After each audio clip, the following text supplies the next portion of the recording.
దేవుని నామమునకు మహిమ కలుగునుగాక. చూచుచున్న దేవుని పేరట మీకు శుభములు తెలియచేస్తున్నాను.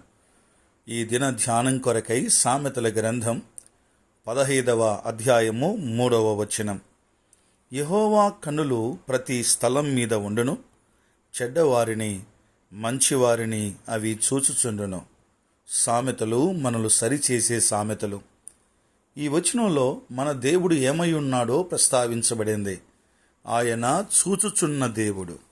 ప్రియులారా, దేవునికి మరుగైంది ఏదీ లేదు, ఆయనకు కనబడనిది ఏదీ లేదు. ఈ సంగతిని మనం గమనించాలి. 115వ కీర్తనలో ఉన్నట్టుగా ఆయన కళ్ళుండి చూడనివాడు కాదు, ఆయన చూచేవాడు. ఎలాగో చూస్తాడో బైబిల్ గ్రంథం స్పష్టంగా చెబుతోంది.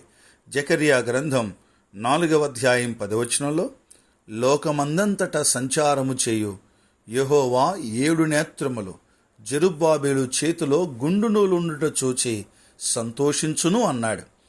దేవుని నేత్రాలు లోకమందంతటా సంచారం చేసే నేత్రాలు.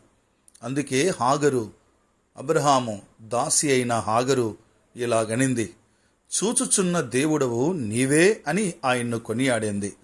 ఈ మాటలు వింటున్న స్నేహితులారా, సహోదరులారా, నీ పరిస్థితి ఏంటో నాకు తెలియదు, కానీ చూచుచున్న దేవుడు సమస్తాన్ని చూస్తున్నాడు.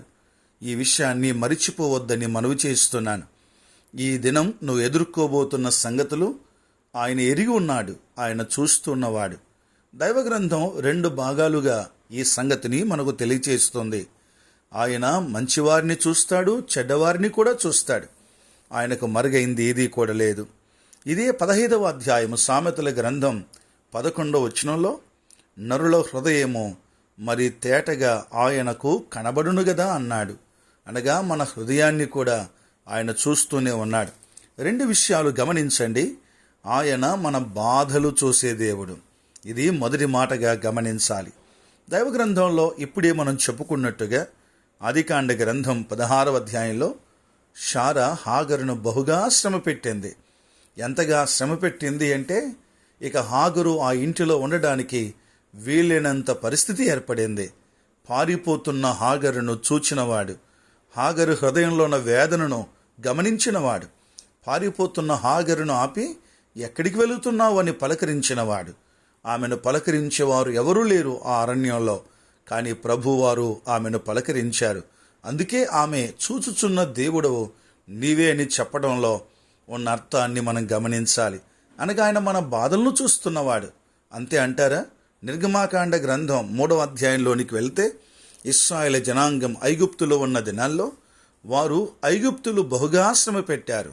3వ అధ్యాయము అది నిర్గమాకాండ గ్రంథం 3వ అధ్యాయము 7వ వచనంలో ప్రభువారు ఇలాగన్నాడు, ఇదిగో ఐగుప్తులు ఇశ్రాయేలును పెట్టు శ్రమను నేను చూచి తిని వారి బాధను చూచాను అన్నాడు.